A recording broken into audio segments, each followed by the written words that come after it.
बेटा जो चैप्टर का नेम है थ्री डायमेंशनल ज्योमेट्री है, इसमें हम लोग को सबसे पहले बेसिक एक इन्फॉर्मेशन जो हम लोगों ने कोऑर्डिनेट ज्योमेट्री जब पढ़ा या टू डायमेंशनल ज्योमेट्री पढ़ा, तो हम लोगों ने काफ़ी इन्फॉर्मेशन दी कि इसमें हमें वाई एक्सिस होती है, एक्स एक्सिस होती है, बट जब थ्री डायमेंशनल ज्योमेट्री की बात करें वहाँ पे एक और एक्सिस आ जाती है जिसका नाम है जेड। तो जेड एक्सिस है। ठीक है। तो इस तरीके से हमें इसमें समझना है, हर एक प्लेन को क्या बोलेंगे वो भी समझाते हैं, फिर हम लोग इसमें आगे फर्दर। बेटा जैसे ये हमने थ्री प्लेन्स बनाए, आपको पता है ना कि कोई भी दो थ्री एक्सिस बनाए। ठीक है। हर एक एक्सिस के बीच में जो एंगल होता है वो 90 डिग्री का होता है, ये 90 डिग्री का, ये 90 डिग्री, ये भी 90। सर। जी।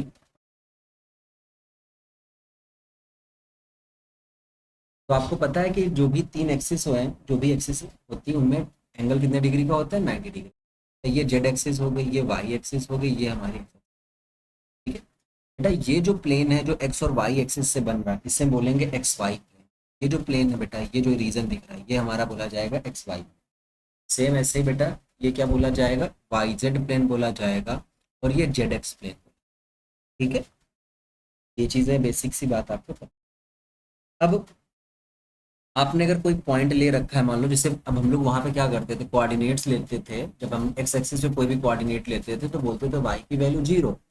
जैसे मान लो यहाँ पे वाई एक्सिस पे हम कोई कोऑर्डिनेट ले रहे हैं तो इसमें एक्स की वैल्यू भी जीरो और वाई की, जेड की भी वैल्यू जीरो, मतलब कोऑर्डिनेट बनेंगे zero comma Y comma zero. समझिएगा इस बात कि अगर हम कोई भी पॉइंट ले रहे हैं तो वाई एक्सिस में उसके कोऑर्डिनेट्स क्या लेट करेंगे? Zero comma Y comma zero.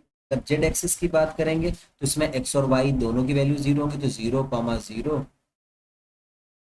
ऐसे ही बेटा ये आ जाएगा zero, sorry x comma zero comma, ये वैल्यूज हमारे सामने देखो आ रही है। अगर कोई भी पॉइंट है उसके कोऑर्डिनेट्स अगर लेट करना है तो हम लोग ऐसे लेट कर सकते हैं। इसको नाम दे दिया ए, से नाम दे दिया बी पॉइंट।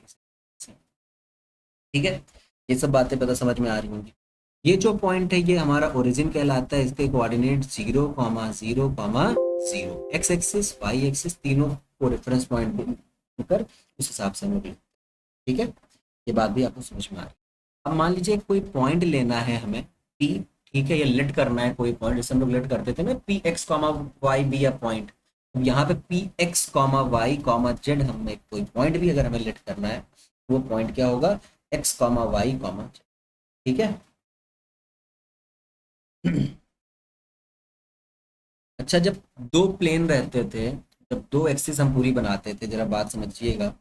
ठीक है। तो हमारे पास टोटल कितने प्लेन्स रहते थे? चार प्लेन रहते थे। ऐसे ही जब हम चार तीनों एक्सिस बनाएंगे तो टोटल प्लेन्स जो बनते हैं वो आठ बनते हैं। उन्हें ऑक्टेंट्स, उसे क्वाड्रेंट बोलते हैं, इसे ऑक्टेंट्स बोलते हैं। ठीक है। तो ये सारे पॉइंट्स हमारे पास आ चुके हैं। हम इसके आगे पढ़ने जा रहे हैं। और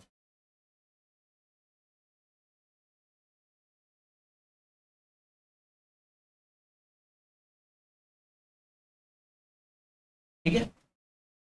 अच्छा, अगर हम ये पॉइंट एक्स की बात करें, जैसे point P X comma Y comma Z हमने जैसे लेट कर लिया है, तो आप इसमें क्या समझ पा रहे हो? अगर मैं आपसे ये पूछूं कि ये जो point P X comma Y comma Z है, एक्स का मतलब क्या है? अगर हम टू डायमेंशनल ज्योमेट्री की बात करते हैं, जैसे हम P X comma Y let कर लेते हैं, जब P X comma Y let कर लेते हैं तो इसका मतलब क्या है कि इसकी वाई एक्सिस से डिस्टेंस कितनी है, एक्स एक्सिस से डिस्टेंस कितनी, उसी के हिसाब से तो बातें बनती हैं ना कि हाँ भाई ये ऐसा है, ये ऐसा। तो जैसे यहाँ पे क्या है, जैसे मैं इसकी बात करूँ, ये वैल्यू क्या है? इसकी एक्स एक्सिस से परपेंडिकुलर, सॉरी वाई एक्सिस से परपेंडिकुलर डिस्टेंस होती है, जो वही हमारी क्या बनती है? एक्स की वैल्यू। और जो एक्स एक्सिस से परपेंडिकुलर डिस्टेंस होती है वही हमारी बनती है वाई की। ठीक है। यहाँ पे एक ही एक्सिस थी, यहाँ पे गड़बड़ हो जाएगा। एक मिनट रुकना बेटा जरा। तो हम लोगों ने यहाँ तक पढ़ लिया, तो जैसे हमें ये पता है कि इस पॉइंट की डिस्टेंस क्या है, तो जरा ज़्यादा घुमाते हुए ना बातों को सीधे क्लियर करते हैं। बेटा ये जो एक्स है, ये बेटा परपेंडिकुलर डिस्टेंस है। ये जो एक्स दिखा रहा है ये perpendicular distance of P from Y Z plane. कौन से प्लेन से बेटा? Y Z plane. ठीक है। ऐसे ही बेटा वाई की बात करें तो ये परपेंडिकुलर डिस्टेंस है of point P from X Z plane, और एट द लास्ट क्या है, जेड की बात करें, perpendicular distance of P from X Y. ये चीजें हैं इनका मतलब, जो ये पॉइंट्स हैं इनका मतलब, ठीक है, एक्स वाई जेड क्या पता चले, ठीक है।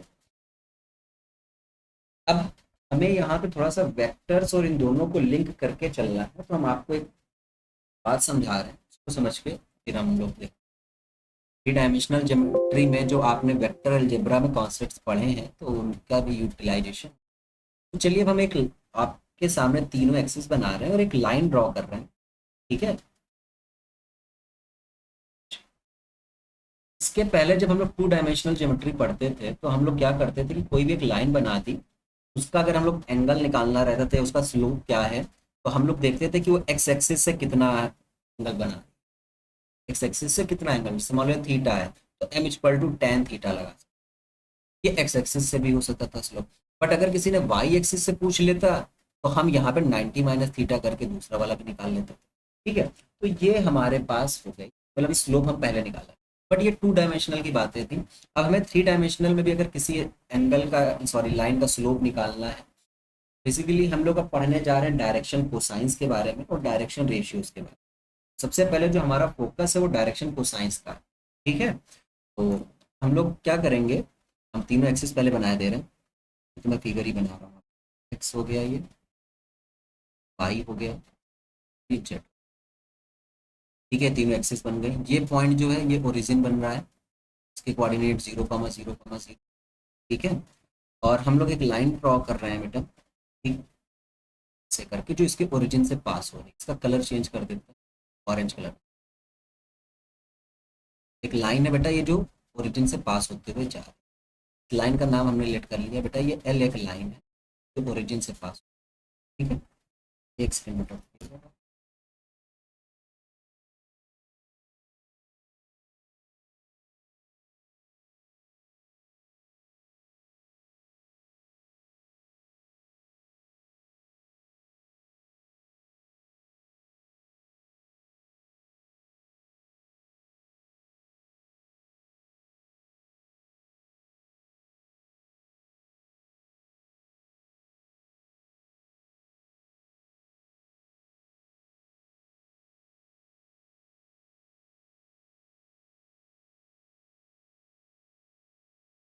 तो अब हम लोग इसके आगे देखकर देखें कि इसके एंगल्स कितने बन रहे हैं, किस एक्सिस से क्या एंगल बना रहे हैं, तो उसको हम लोग पर्टिकुलर लेट करते हैं कि नहीं, और यही हमेशा हमें लेट भी करना है। ये नहीं कि हमारे बार चेंज कर लेंगे कि इसको अल्फा कुछ और लेट कर लें। तो जो बेटा एक्स एक्सिस से इसके स्लोप की बात करेंगे अगर हम, तो ये क्या है बेटा, आपको अल्फा दिख रहा है कि नहीं दिख रहा? एक्सिस से स्लोप इसका अल्फा दिख रहा है कि नहीं दिख रहा?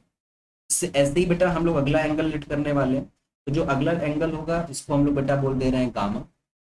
ये हमारा गामा हो गया। इसका जेड एक्सिस से कितना स्लोप बना रही है वो गामा हो गया, ठीक है। और ये बेटा जो वाई एक्सिस से कितना बना रहा है, ये कितना एंगल पे है, वो बीटा हो गया, ठीक है। स्लोप क्या, के अलावा भी हम लोग कुछ कर सकते हैं क्या, जी कर सकते हैं। अगर इस लाइन की बात करें, ये जो लाइन है इसका बेटा हम लोग जेड एक्सिस से एक तो स्लोप यहाँ पे निकाल सकते हैं गामा, और दूसरा कैसे निकाल सकते हैं जरा आप बता सकते हैं? देखिए यहाँ पे हम लोग क्या कर सकते हैं, एक और तरीके से हम इसका स्लोप निकाल सकते हैं। चलिए यहाँ नहीं समझ में आ रहा होगा, यहाँ तो समझ में आ जाएगा, ये तो समझ में आ रहा होगा बेटा। यहाँ पे भी तो हम स्लोप निकाल सकते थे इसका, तो आप कहेंगे जी बिल्कुल निकाल सकते हैं। ये आएगा पाई माइनस बीटा, ये पाई माइनस बीटा हो सकता है कि नहीं हो सकता? सेम ऐसे ही आप यहाँ पे देखो, इससे ये गामा हो चुका है, ये क्या हो गया बेटा, गामा हो चुका है। क्या आप अल्फा यहाँ पे हम लोग ना लेट करके, हम लोग अल्फा ऐसे ही यहाँ पे लेट कर, ये एंगल पूरा हमने क्या लेट कर लिया, अल्फा लेट कर लिया। ये अल्फा अगर लेट कर लिया है तो ये कितना हो जाएगा, पाई माइनस अल्फा हो जाएगा, पाई माइनस अल्फा हो जाएगा, ठीक है। ऐसे अब ये 3D शेप में हम लोग इसको बना नहीं पा रहे हैं, और ऐसे ही हम लोग को क्या मिल जाएगा बेटा, पाई माइनस बीटा भी मिल जाए, पाई माइनस गामा भी मिल जाए। मतलब जैसे बीटा पाई माइनस बीटा मिला, पाई माइनस अल्फा मिला, सेम वैसे गामा और पाई माइनस गामा भी मिलने वाला है, ठीक है। अब वो 3D शेप जा रहा है, तो उस एंगल को हम आपको दिखा नहीं पा रहे हैं कि नहीं बेटा, ये देखो पूरा लीनियर पेयर बन रहा है। आप या तो फिर मानो तो ये इतना पार्ट है बेटा, ये पार्ट जो है आपका, ये बनेगा pi minus gamma, it means कि देखिए पहले तो आपने एक तरीके का स्लोप कैसे लिखा हुआ है। एक तो स्लोप हमने बोला कि भाई एक्स एक्सिस से अल्फा बन रहा है, वाई एक्सिस से बीटा बन रहा है, वाई एक्सिस से क्या बन रहा है बेटा, क्या बन रहा है, और जो जेड एक्सिस है उससे कितना बन रहा है बेटा, गामा बन रहा है। बट हम लोग यहाँ पे डायरेक्शन कोसाइंस पढ़ने जा रहे हैं, direction cosines of a line, cosines of a line, of a line L. बेटा डायरेक्शन कोसाइंस का मतलब क्या होता है, हमें कॉस लगाना है सबके आगे। बेटा ये बन जाएगा कॉस अल्फा, ये बन जाएगा कॉस बीटा, और ये बन जाएगा कॉस गामा। एक तो ये तरीका। अच्छा इनको रिप्रेजेंट हम लोग करते हैं बेटा, इसको हम लोग रिप्रेजेंट करते हैं एल से, डिनोट करते हैं जिसको बोलते हैं भाई, कहीं पे एल लिखा उसका मतलब कॉस अल्फा। ऐसे ही इसको बेटा हम लोग एम से डिनोट करते हैं, और इसको किससे डिनोट करते हैं बेटा, एन से डिनोट।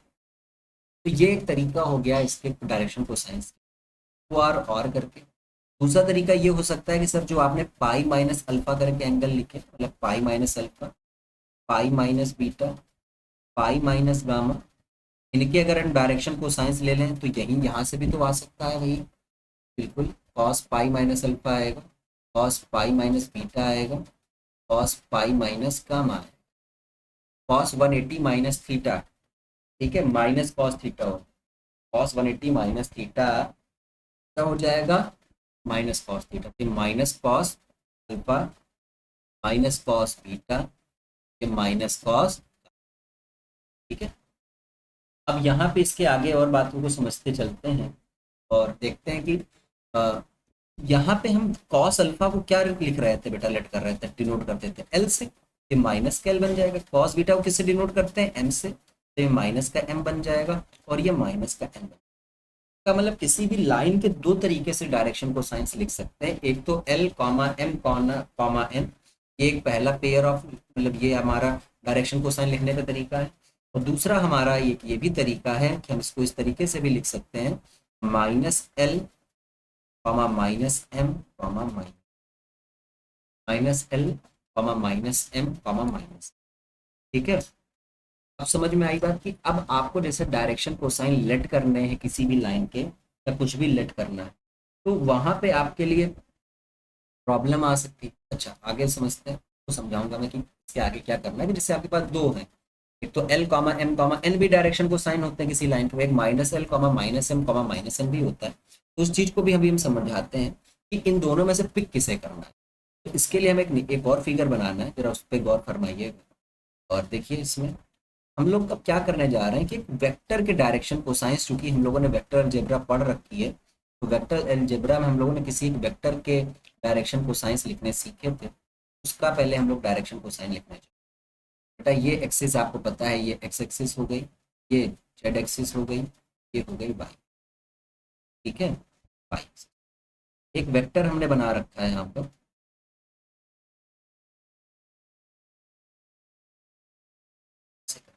ये बेटा एक वेक्टर हमने बनाया, ठीक है।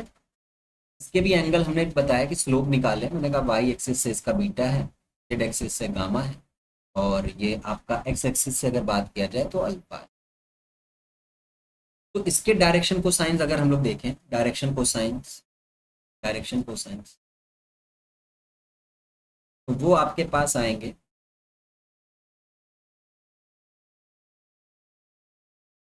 इसके भी लिखने का तरीका वही था, cos alpha, cos alpha, cos beta, cos gamma, ठीक है। और यहाँ पर इस वैल्यू को हम लोग एल कहते हैं, इस वैल्यू को एम कहते हैं, इस वैल्यू को एन। कैलकुलेशन पर्पज से हम लोग क्या एज्यूम करने जा रहे हैं, ऊपर वाली बात पे फिर से लिंक करवा रहा हूँ, क्योंकि ऊपर हम लोगों ने फिगर बनाया जहाँ दो दो डायरेक्शन को साइंस मिल रहे थे। तो कैलकुलेशन पर्पज से हम लोग को बेटा ये करना है कि हमें हर एक लाइन को एक वेक्टर मान के चलना है, वेक्टर मान के चलेंगे तो वहां पे क्या हो जाएगा कि उसमें एक ही डायरेक्शन को साइन, क्योंकि यहाँ पे माइनस का एल, माइनस का एम, माइनस का एन नहीं होता, ठीक है, ओके। तो वेक्टर किसी भी एक वेक्टर ए की अगर डायरेक्शन को साइन अगर हम लोग लिखते हैं तो cos alpha, cos beta, cos gamma, यही या L comma M comma N होता है, और ये हमेशा पॉजिटिव ही रखने रहते हैं, ये पॉजिटिव रहते हैं। तो यहाँ हमारे लिए कोई इशू नहीं है, तो हम इस चीज़ को समझ के यही चलेंगे कि कि फॉर कैलकुलेशन पर्पस, ठीक है, for for calculation purpose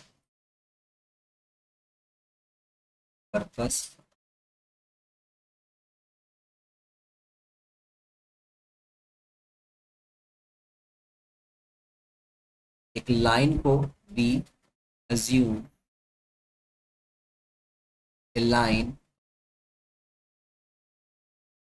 as a vector, ठीक है, उसको वेक्टर, इसलिए उसके जो डायरेक्शन को साइंस रहते हैं बेटा, डायरेक्शन को साइंस जो हम लोग लेट करेंगे, therefore direction cosines L comma M comma. के अलावा एक बात बताई गई थी आपको, ठीक है, एल की वैल्यू आप कैसे निकालते हैं, ये सब चीज़ें भी आपको पता है। एल की वैल्यू कैसे सर ने बताई है निकालने के लिए, एम की वैल्यू कैसे निकालने आपको याद हो अगर हल्का हल्का तो, हम लोग L square plus M square plus N square equals to क्या पढ़ते थे वहां पे वन, ठीक है। किसी भी वेक्टर को उसके यूनिट वेक्टर से डिवाइड जब कर देते थे तो जो वैल्यूज आती थी इंडिविजुअली स्केलर से रेशियो लेकर, वही हमारे डायरेक्शन को, तो यहाँ पे हमारे पास फिर उनका स्क्वायर का अगर ऐड करें तो वो वैल्यू वन आएगी। तो वो रिजल्ट यहाँ पे भी हमारे लिए काम करेगा कि जो ये एल एम एन जो आ रहे हैं बेटा, इसमें एल स्क्वायर अगर कर रहे हो आप, एम स्क्वायर कर रहे हो, एन स्क्वायर कर रहे हो, इसकी वैल्यू का सम कितना, की वैल्यूज का सम कितना आएगा बेटा, ये एक बात हमारे समझ में। अच्छा, दूसरी बात ये है कि हम लोगों को के अलावा क्या पढ़ना है कि हमें हर एक एक्सिस के डायरेक्शन कोसाइंस फिक्स होते हैं, ठीक है, हर एक एक्सिस के डायरेक्शन कोसाइंस फिक्स होते हैं, तो उस चीज को भी समझ लेते हैं कि डायरेक्शन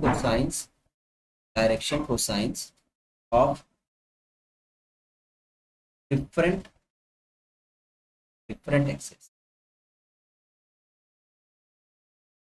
डिफरेंट एक्सिस मीन्स क्या हो गया, जैसे हमारे पास एक्स एक्सिस है, DCs of direction cosines of X axis, तब वो आने वाले हैं हमारे पास R one comma zero comma,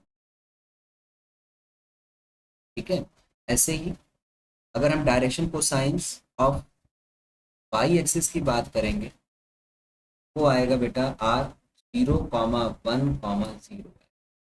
ऐसे ही direction cosines of Z axis की बात की जाए,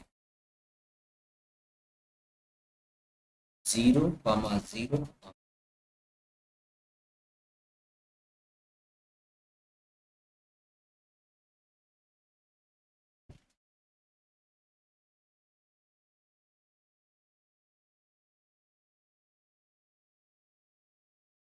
बेटा हम एक्स एक्सिस का स्लोप एक्स एक्सिस से ही लेंगे अगर, तो वैल्यू कितनी आ जाएगी आप बताओ, आप बोलो, वैल्यू आएगी जीरो आएगी कि नहीं आएगी। मैंने बोला कि जैसे हमारे पास डायरेक्शन कोसाइन क्या होते हैं, cos alpha cos beta cos gamma, ठीक है, अगर आपको इस बात समझानी है तो मैं भी समझा, कॉस गामा, ठीक है। जैसे एक्स एक्सिस का डायरेक्शन कोसाइन एक्स एक्सिस के साथ ही ले रहे हैं ना, वहां पे एंगल जीरो बन रहा है, तो कॉस जीरो की वैल्यू क्या होगी वन, और ये बाकी 90 90 बाकियों के लिए 90 पे आएगा, कॉस 90 की वैल्यू कितनी होती है जीरो, ऐसे बनेगा, ठीक है। तो ये डायरेक्शन कोसाइन एक्स एक्सिस के लिए हो गया, वाई एक्सिस के लिए हो गया, जेड एक्सिस के लिए होगा। ये बातें आपको समझ बताई जा रही हैं ताकि आप इन बातों को समझ के याद, ठीक है। अब कोई भी दो लाइंस हैं, इस पे चलिएगा जरा सा, हम लोग पहले डायरेक्शन रेशियोज भी समझ लेते हैं, फिर उसके बाद आगे डायरेक्शन, अच्छा एक डायरेक्शन कोसाइन का एक और पॉइंट समझा देते हैं, उसके बाद डायरेक्शन रेशियो। बेटा डायरेक्शन कोसाइंस, अगर कोई भी दो लाइन, दो एक लाइन है जो दो पॉइंट से पास हो रही, ठीक है, उसके डायरेक्शन कोसाइंस आप कैसे लिखेंगे, ये इंपॉर्टेंट पॉइंट है, ठीक है। तो क्या है पॉइंट जरा देखिएगा, the direction cosines of a line, line ऐसी पासिंग थ्रू, से पास हो रही है, पासिंग थ्रू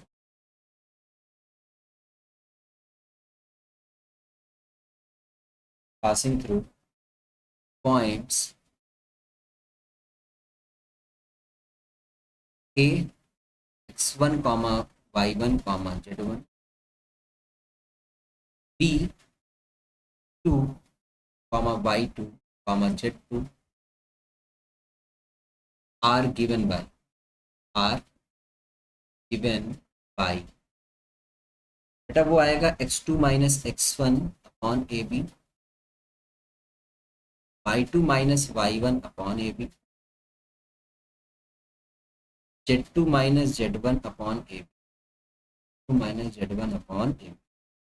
ठीक है, where A B is equal to under root x2 minus x1 whole square plus y2 minus y1 whole square plus z2 minus z1। ठीक है, ये हमें याद करना है, समझना है, वैसे भी समझ। दो पॉइंट है उनके बीच की डिस्टेंस निकाल लिए और डिफरेंस लेकर उसको डिवाइड कर। ये जो हमारे पास, मैंने कॉमा गलत लगा, कॉमा सॉरी इक्वल गलत लगा दी, मुझे कॉमा लगा। ठीक है, ये हमारा, ठीक है, क्वेश्चन करेंगे तो चीज़ें को याद हो पाएंगी या तो हम लोग अकॉर्डिंग समझ पाएंगे। अब हम डायरेक्शन रेशियोज को समझाए दे रहे हैं आपके लिए। ठीक है, डायरेक्शन रेशियो बेटा ये जो फार्मूला है, ये जो हम लोगों ने फार्मूला यूज किया है, आपको याद होगा कि जब डिस्टेंस बिटवीन टू पॉइंट्स निकालना रहता था तो हम लोग केवल इतना फार्मूला यूज करते है ना। अब यहाँ पे 3 पॉइंट्स हैं तो उनके बीच के डिस्टेंस निकालने के लिए ये फार्मूला भी यूज कर सकते हैं, under root x2 minus x1 whole square plus y2 minus y1 whole square plus z2 minus z1 का होल स्क्वायर। ठीक है,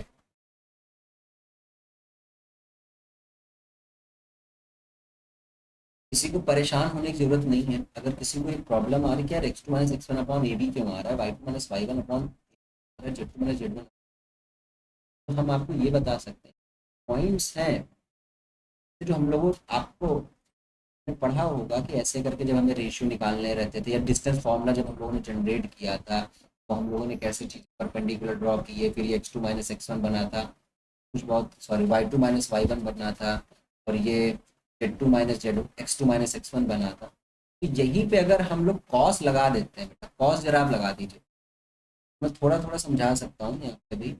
जैसे ये ए बी पॉइंट की डिस्टेंस निकालना है, इस पर एक परपेंडिकुलर हमने डाला था, ये y2 माइनस y1 बन गई, ये साइड x2 माइनस x1 बन चुकी थी, और हमें ए बी निकालना है अगर आप, तो आप कॉस अगर लगा दोगे, आप कॉस थीटा मान लो लगा, तो आप क्या लिखोगे x2 minus x1 on A B ही तो लिखोगे।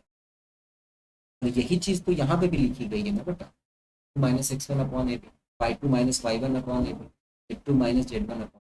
अब समझ में आ रहा है ना डायरेक्शन कोसाइन जब दो पॉइंट से पास हो रही है तो वो कैसे लिखे जा रहा है। टू माइनस x1 का whole square, y2 minus y2 का whole square, sorry whole square बोल रहा हूँ, two minus x1 upon A B, y2 minus y1 upon A B, और z2 माइनस z1। ये बात समझ पा रहे हैं। और ये बात आपको हल्की हल्की याद आ रही कि नहीं याद आ रही कि डिस्टेंस जब बिटवीन टू पॉइंट्स का फॉर्मूला कराया गया था तो ऐसे ही बताया गया था। क्या आप समझ पा रहे हैं इस बात को?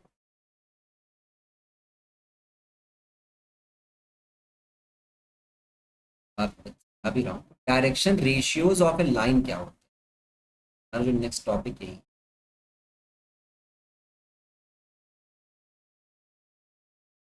इसका मतलब ये है बेटा कोई तीन नंबर्स, एनी थ्री नंबर्स, ठीक है, एनी थ्री नंबर को हम रिलेट कर रखा है A comma B and C, proportional to, proportional proportional to the direction cosines L comma M and N respectively respectively are called a direction ratio।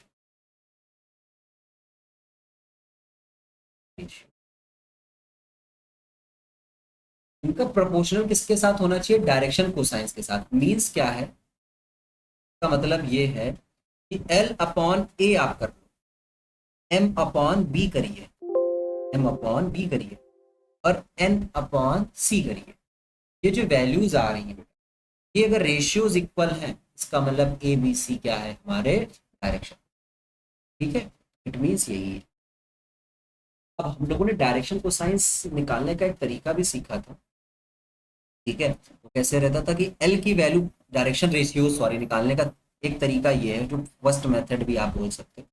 तो पहला method एक है कि अगर हमें कभी भी डायरेक्शन रेशियोज गिवन है, ठीक है, और डायरेक्शन कोसाइंस निकालना है, ठीक है। डायरेक्शन रेशियोज गिवन है और डायरेक्शन कोसाइंस निकालना है, ठीक है, या direction cosines are given by this method. कैसे कर सकते हैं भाई, जरा देखिएगा। डायरेक्शन कोसाइन सबसे पहले एल की वैल्यू चाहिए, वो हम लोग निकाल सकते हैं A upon under root A square plus B square plus, ऐसे ही अगर हम एम की बात करें, M equals to under B upon under root A square plus B square plus C square. वैसे ही एन की अगर बात करें तो आएगा C upon under root A square plus B square. मतलब डायरेक्शन रेशियोज अगर किसी ने दे दिए हैं और डायरेक्शन कोसाइंस हमें चाहिए तो हम फॉर्मूलों का यूज करेंगे और हमारे पास, ठीक है। एक तो डायरेक्शन रेशियोज हमको गिवन हो कभी, अच्छा डायरेक्शन रेशियोज नहीं गिवन है हमें, और हमको जैसे डायरेक्शन कोसाइन हम लोगों ने सीखा अभी कि अगर कोई भी दो लाइन, एक लाइन जो दो पॉइंट से पास हो रही है जिनके कोऑर्डिनेट्स हैं x1 comma y1 comma z1, x2 comma y2 comma z2, तो वो कैसे निकाल सकते हैं, x2 minus X one upon A B, Y two minus Y one upon A B, z2 minus z1 upon A. एक तो ये हो गया डायरेक्शन कोसाइंस के लिए। अगर सेम चीज हमें डायरेक्शन रेशियोज निकालने होते, एक लाइन जो पास कर रही है, passing through point A X one comma Y one Z one, B X two comma Y two Z two, से कैसे निकालेंगे वो चीजें, ठीक है। तो ये निकालने का तरीका ये है। अब हमारा नेक्स्ट जो पॉइंट है वो यही है, the direction ratios, the direction ratios of a line passing through passing through 2 points, PW 2 points,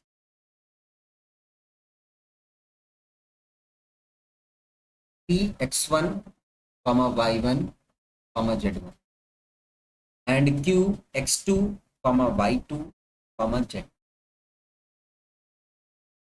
are given by किस फॉर्म में से गिवन बाय क्या आएगा, x2 minus X one comma y2 minus Y one comma z2 minus z। हमें कुछ नहीं करना, हमें सारे जो हमारे कोऑर्डिनेट्स हैं उनमें x की वैल्यूज का डिफरेंस ले लो, तो कोऑर्डिनेट्स का डिफरेंस y कोऑर्डिनेट्स,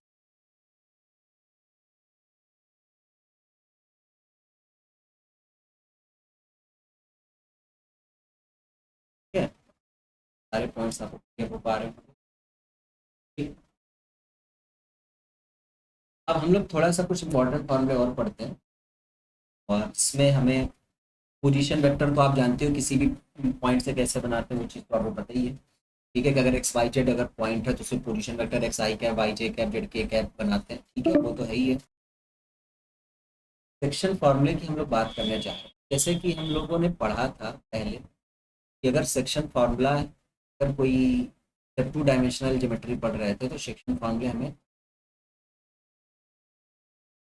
अभी भी वही करना है बेटा। एक लाइन है जिसके कोऑर्डिनेट्स जो दो पॉइंट्स को ज्वाइन करने पे बन रही है, एक पहले पॉइंट पी है उसके coordinates x1 comma y1 comma z1, दूसरा पॉइंट क्यू है इसके कोऑर्डिनेट्स x2 कॉमा y2, और तीसरी बात यह है कि बेटा यहाँ पे एक पॉइंट ए है तो इसको m रेशियो n में डिवाइड, तो अगर हम इसके कोऑर्डिनेट्स निकालना चाहें ए के, ठीक है, अगर हम कोऑर्डिनेट्स निकालना तो कैसे आएगा, देखिए अभी तक क्या कहता था कि ये इंटरनल डिवीजन है, तो हम लोग m1 x2 लिखते थे तो m x2, ठीक है, ऐसे करते थे ना, तो m1 उसके बाद m1 x2 m2 x1, तो n लिखा है उसकी जगह पर तो ये n x और m2, ठीक है। फिर ऐसे ही m प्लस एन लिखा, नीचे भी m प्लस एन लिखा, ऊपर और नीचे में डिफरेंस क्या है कि यहाँ पे हमें y2 और y1 लिखना है, नीचे नहीं। फिर से देखो m लिखा प्लस n लिखा, डिफरेंस क्या है, केवल ऊपर वाले में बेटा हमें z2 और z1 भी लिखना है नीचे। ये इसका बेटा हुआ इंटरनल डिवीजन, ये कब है बेटा, इंटरनल डिवीजन, इंटरनली डिवीजन, ठीक है। अब इंटरनली डिवीजन की बात तो समझ में आ गई, तो एक कोऑर्डिनेट्स ऐसे आते हैं, अगर बेटा एक्सटर्नल डिवीजन हो रहा है तो क्या करेंगे, एक्सटर्नल डिवीजन का पहले तो फिगर बनाते हैं, फिर आपको फॉर्मूला उसका भी बताते हैं।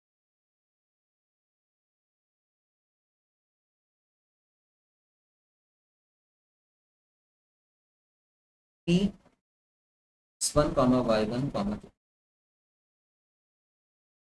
x1 कॉमा y1, बेटा एक दूसरा पॉइंट Q है, दूसरा पॉइंट एक Q है, इसके कोऑर्डिनेट है x2 comma y2।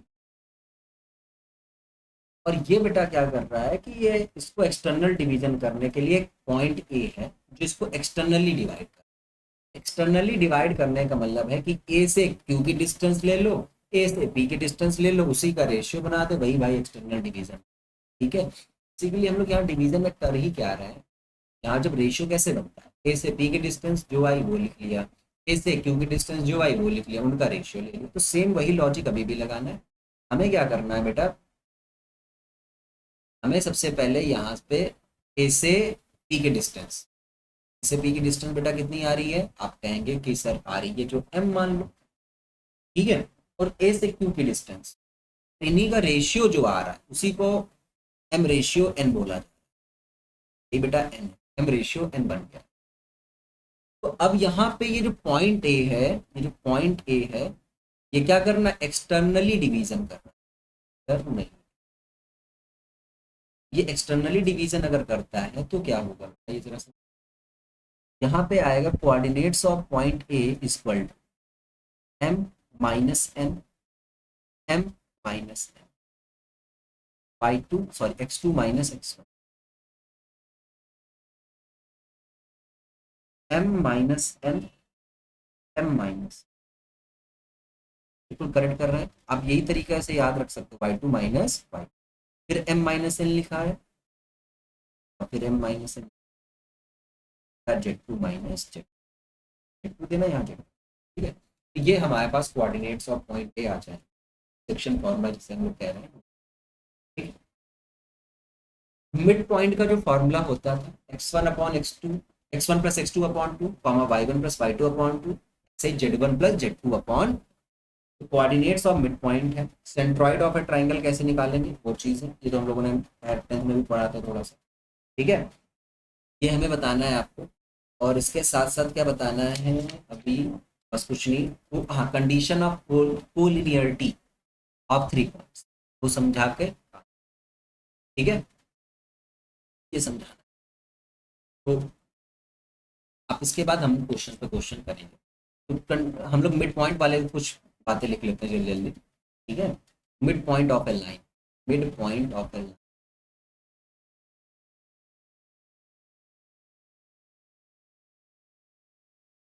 Mid point of a line, अगर कोई एक लाइन है जो P x1 comma y1 comma z1 इसके कोऑर्डिनेट्स है, तरह उसको बेटा किसको ज्वाइन कर रही है, पी पॉइंट को ज्वाइन कर रही है, और किसको ज्वाइन कर रही है बेटा, क्यू पॉइंट को ज्वाइन,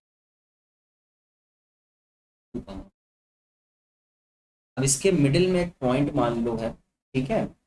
और इस मिड पॉइंट, ये बेटा एम मिड पॉइंट का पॉइंट है, ये मिड पॉइंट, तो इसके कोऑर्डिनेट्स अगर निकालना, एम के कोऑर्डिनेट आएंगे x1 plus x2 upon two, y1 plus y2 upon z1 plus,